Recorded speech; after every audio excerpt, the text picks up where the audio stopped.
Oke, halo, selamat pagi, siang, sore, dan malam. Nah, untuk tema hari ini adalah bagaimana cara berjualan pakan hidup dengan resiko yang rendah ya. Jadi pakan hidup itu terutama itu kegunaannya untuk makanan binatang peliharaan ya, seperti burung ataupun ikan hias. Nah, contoh pakan hidup itu macam-macam. Seperti di sini ada ulat hongkong, ulat kandang, kemudian jangkrik, kemudian ulat Jerman, macam-macam ya, ada kroto, ada cacing sutra dan sebagainya. Nah, ini adalah eh, contohnya ada ulat hongkong sama ulat kandang. Nah, kemudian bagaimana cara meminimalisir resiko? Resiko yang dimaksud itu adalah resiko kerugian, misalnya ulat hongkongnya mati sebelum laku terjual ya. Ini kasusnya untuk toko online saja ya. Jadi kita lihat yang jangkrik ya, jangkrik misalnya saya juga berjualan jangkrik. Nah nih, jangkrik ini saya jual seharga 5.000 ya. Jadi kalau 5.000 itu nanti akan mendapat sekitar 50 ekor atau lebih. Kira-kira mungkin 1 ons ya, kira-kira karena saya tidak pernah menghitung. Nah, bagaimana cara meminimalisir resiko adalah di toko offline atau sebelum ada order, saya tidak pernah membeli jangkrik ini. Jadi tidak pernah saya menyetok jangkrik ini di toko offline saja.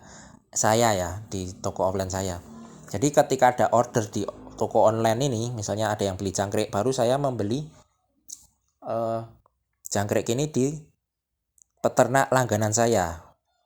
Jadi saya bekerja sama dengan peternak ya, bisa peternak, bisa toko lain, bisa apa saja, intinya yang nanti cocok harganya. Jadi harganya itu cocok dan pas dan masuk untuk kita jual di online, karena di online ini kan harganya harus apa ya, harus ibaratnya harus bersaing, karena kalau tidak bersaing misalnya kemahalan itu juga nanti tidak laku.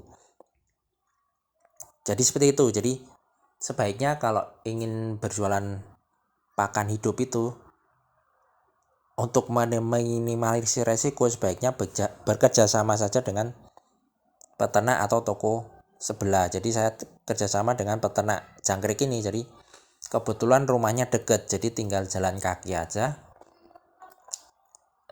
untuk mengambil order. Jadi saya kerjasama, saya kasih tahu dulu saya jualan jangkrik di Shopee. Jadi kalau misalnya nanti ada yang order, saya nanti ambil ke tempat bapaknya jangkrik tersebut. Jadi nanti kerjasama, jadi nanti harganya itu bisa disesuaikan, jadi bisa terjangkau dan bisa bersaing juga di toko online ini. Jadi ini sangat meminimalisir resiko kerugian ya.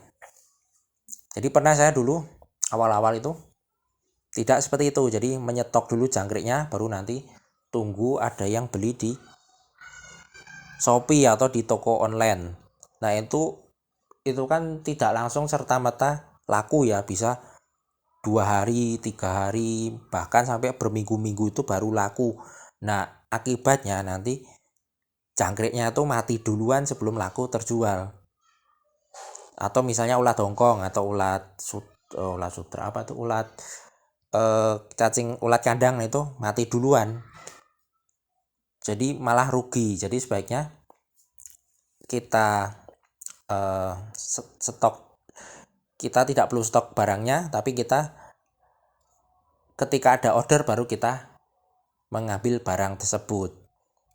Jadi seperti itu sangat meminimalisir resiko. Apalagi kalau kita belum punya toko offline atau toko offline kita masih sepi ya, misalnya yang beli jangkrik masih sedikit, yang beli ulat hongkong masih sedikit. Nah itu bisa memakai cara itu. Tetapi kalau misalnya toko offline kita rame, nah itu tidak perlu pakai cara itu, karena nanti kan jangkriknya juga akan terjual laku di offline, di toko offline kita. Misalnya kita buka toko juga ya secara offline, kemudian kita jualan juga lewat online.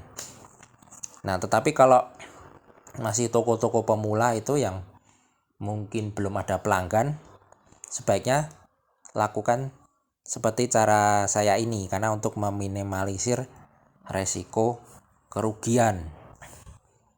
Nah, kemudian bagaimana cara mengambil untung? Nah, mengambil untung itu sebaiknya tergantung si penjual aja. Misalnya jangan terlalu tinggi juga, terlalu tinggi mengambil untung, jangan terlalu rendah juga mengambil untung. Misalnya ini kan 5.000, berarti 5.000 itu kemungkinan nanti saya ambil untung itu sekitar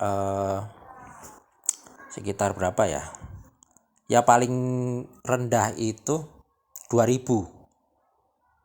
Paling rendah itu 2.000, karena di Shopee atau di marketplace itu kan biasanya ada biaya komisi ya, komisi berapa persen setiap laku penjualan itu laku.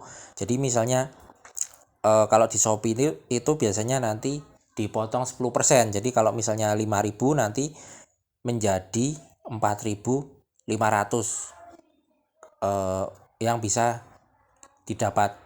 Jadi nanti kalau misalnya kita ambil untung hanya 500 atau 1.000, itu nanti keuntungannya itu sangat sedikit. Jadi sebaiknya ambil untung itu minimal 2.000. Jadi nanti misalnya kalau harganya 5.000, berarti keuntungan kita 2.000 ya. Nah, kemudian nanti masih dipotong sama biaya admin Shopee. Nah, biaya admin Shopee itu biasanya 10%, jadi sekitar 500. Jadi keuntungan yang didapat itu hanya sekitar 1.500. Belum lagi untuk packing ya, misalnya plastik. Kalau plastiknya itu bisa pakai plastik bekas, atau biasanya dari peternaknya kan sudah langsung dikasih plastik, jadi tidak perlu kita bongkar lagi, langsung kita kirimkan saja ke pelanggan kita nanti, itu juga bisa. Jadi seperti itu. Jadi dengan menggunakan metode ini sangat meminimalisir resiko kerugian. Jadi jangan, kalau masih baru itu jangan kita membeli misalnya cacing Hongkong banyak banget, kemudian kita tawarkan di Shopee. Padahal kan belum tentu dalam waktu dekat itu akan laku terjual, nanti malah ulat Hongkongnya itu akan mati dan bau juga, kemudian mati juga dan malah rugi juga. Jadi ini pengalaman saya selama berjualan di Shopee ya. Jadi meminimalisir risiko itu adalah intinya dengan kerjasama. Oke, sampai di sini saja. Selamat pagi, siang, sore, dan malam.